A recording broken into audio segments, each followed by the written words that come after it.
আমার শিউলি ফুল গাছ একদম ফুল এখন ভরপুর। লেবু গাছ থেকে লেবু পারলাম, এটা হচ্ছে আমার নিজের হাতে বোনা লেবু গাছ, অনেক বড়।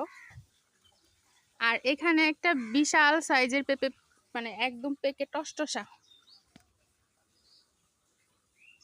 এটা তো আরো বড় জয়রিয়া। এই লেবুটা হাতে না, এই পেঁপেটার ভিতরেই কিন্তু একদম খয়েরি কালার হয়, বিদেশি পেঁপে। মাশাআল্লাহ,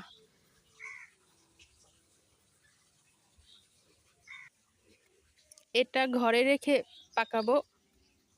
মাশাআল্লাহ, অনেক ওজন।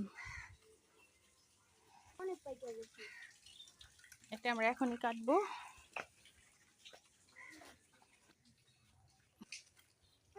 ওই জোয়ারিয়া দেখ, ওই যে কাশফুল হয়েছে নদীর পার, তাই না?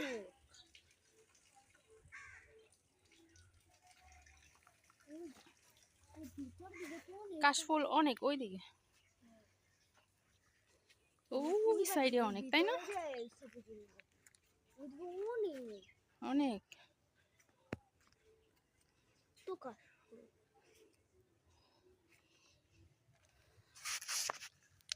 বেগুন। এই তো আমার মেহেদি গাছ। এই গাছে কিন্তু প্রচুর লেবু পেকে পেকে আছে, এত ভিতরে যাওয়া সম্ভব না। চল বাসায় চল, আমি একবার তোমার, চল চল চল চল চল। মনে হয় 100টা মরিচ গাছ এইভাবে মরিচ আসছে আর পেকে পেকে পড়ে যেতেছে সব।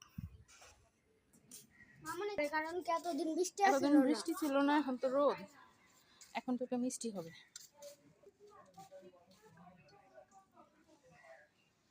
এটা জানি কি গাছ, কারি পাতা না কি জানি বলো।